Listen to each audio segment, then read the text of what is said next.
ଓଡ଼ିଶାର ବୃହତ୍ତମ ପର୍ବତର ନାମ କ'ଣ?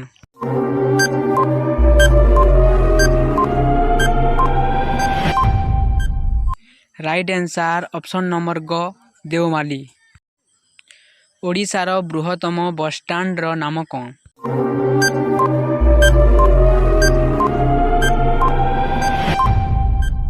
ରାଇଟ୍ ଆନ୍ସାର ଅପସନ୍ ନମ୍ବର ଗ ଭୁବନେଶ୍ୱରର ବରମୁଣ୍ଡା ବସଷ୍ଟାଣ୍ଡ। ଓଡ଼ିଶାର ବୃହତ୍ତମ ବନ୍ଦରର ନାମ କ'ଣ?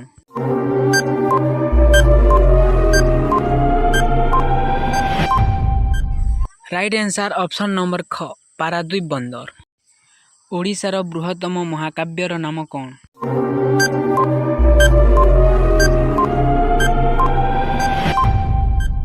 ରାଇଟ୍ ଆନ୍ସାର ଅପସନ୍ ନମ୍ବର ଗ ମହାଭାରତ। ଓଡ଼ିଶାର ବୃହତ୍ତମ ପୁସ୍ତକର ନାମ କ'ଣ?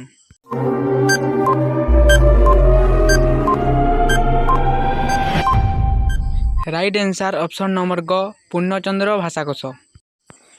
ଓଡ଼ିଶାର ବୃହତ୍ତମ ଷ୍ଟାଡିୟମର ନାମ କ'ଣ?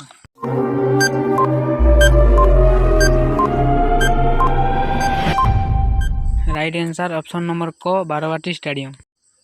ଓଡ଼ିଶାର ବୃହତ୍ତମ ମଠର ନାମ କ'ଣ?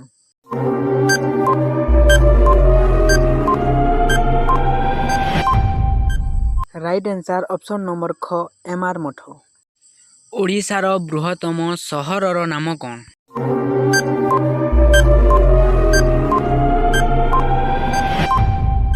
ରାଇଟ୍ ଆନ୍ସାର ଅପସନ୍ ନମ୍ବର ଗ ଭୁବନେଶ୍ୱର। ଜନସଂଖ୍ୟାରେ ଓଡ଼ିଶାର ବୃହତ୍ତମ ଜିଲ୍ଲାର ନାମ କ'ଣ?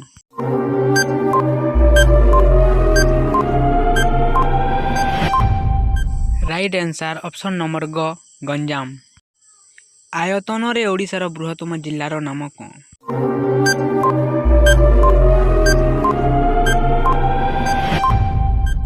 ରାଇଟ୍ ଆନ୍ସାର ଅପସନ୍ ନମ୍ବର କ ମୟୂରଭଞ୍ଜ।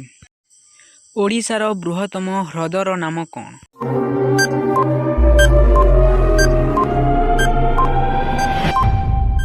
ରାଇଟ୍ ଆନ୍ସାର ଅପସନ୍ ନମ୍ବର ଖ ଚିଲିକା ହ୍ରଦ। ଓଡ଼ିଶାର ବୃହତ୍ତମ ନଦୀର ନାମ କ'ଣ?